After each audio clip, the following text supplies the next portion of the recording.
राज्याचे मुख्यमंत्री एकनाथजी शिंदे साहेब ज्या वेळेला शिवनेरी किल्ल्यावरती आले शिवजयंतीच्या निमित्तानं, त्यावेळेला या ठिकाणी आदिवासी भागातील आमचे किसान सभेचे कार्यकर्ते आंदोलन करत होते आणि या ठिकाणी प्रांत कार्यालयापुढं त्या ठिकाणी आमरण उपोषण सुरू होतं आणि मोठ्या प्रमाणामध्ये हिरड्याच्या नुकसान भरपाईचा विषय त्या ठिकाणी तापला होता।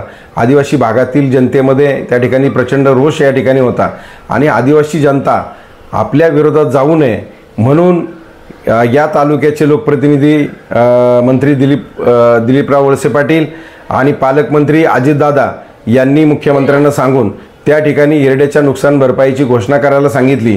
मुख्यमंत्र्यांनी देखील शिवनेरी किल्ल्यावर छत्रपती शिवाजी महाराजांच्या जयंतीच्या दिवशी त्या ठिकाणी घोषणा केली की हिरड्याची नुकसान भरपाई आमचं सरकार त्या ठिकाणी दिल्याशिवाय राहणार नाही आणि 15-15.5 कोटी रुपये त्या ठिकाणी दिले जातील आणि अशी घोषणा करून त्या ठिकाणी शासन निर्णय देखील झालेला आहे। गेली 4 महिने व्हायला आले, शासन निर्णय झाला, परंतु आजपर्यंत 5 पैसे देखील आमच्या आदिवासी बांधवांच्या खात्यावरती त्या ठिकाणी पडलेले नाही। त्या ठिकाणचे आदिवासी शेतकरी बांधव त्या ठिकाणी आज देखील टाळं फोडत आहेत। या एका ठिकाणी एका बाजूला मुख्यमंत्री वारेमाप घोषणांचा पाऊस त्या ठिकाणी पाडतायत। लाडकी बहीण योजना असतील किंवा आणखीन अप्रेंटिस करणाऱ्या मुलांसाठी सुद्धा 10,000 रुपये देण्याचा निर्णय त्या ठिकाणी घेतला। अरे 15-15.5 कोटी रुपये आदिवासी बांधवांना द्यायला तुमच्याकडे पैसे नाहीत, त्यांना 4 महिने वाट पाहायला लावली। छत्रपती शिवाजी महाराजांच्या जन्मभूमीमध्ये मुख्यमंत्र्यांनी घोषणा केली आणि 4 महिने उलटून गेले तरी आमच्या आदिवासी बांधवांना अजून पैसे मिळालेले नाही।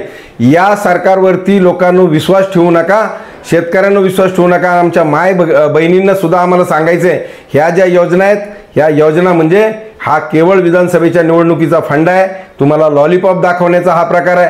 आदिवासी बांधवांनी एवढ्या प्रमाणात संघर्ष करून अजूनपर्यंत त्यांना 5 पैसे त्या ठिकाणी मिळाले नाही।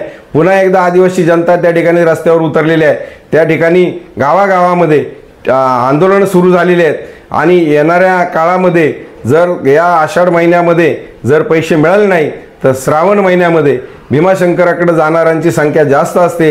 देशभरातून पर्यटक किंवा भाविक त्या ठिकाणी येतात, पण त्या ठिकाणी मग मात्र त्यांनी त्या ठिकाणी रास्ता रोको आंदोलन करण्याचा इशारा दिलेला आहे। आणि जर यांच्याकडे नैतिकता शिल्लक असेल, नीतिमत्ता यांच्याकडे शिल्लक असेल तर तातडीने येणाऱ्या 8-10 दिवसामध्ये त्यांनी आमच्या आदिवासी बांधवांच्या खात्यावरती पैसे जमा करावे, अन्यथा किसान सभेच्या बरोबर स्वाभिमानी शेतकरी संघटना सुद्धा पहिल्यापासून या आंदोलनामध्ये खांद्याला खांदा लावून त्यांच्याबरोबर आहे। आमचे सगळे कार्यकर्ते त्या ठिकाणी पूर्ण ताकदीनं या आंदोलनामध्ये उतरल्याशिवाय राहणार नाही आणि आदिवासी बांधवांना त्या ठिकाणी न्याय मिळवून दिल्याशिवाय आम्ही देखील स्वस्थ बसणार नाही।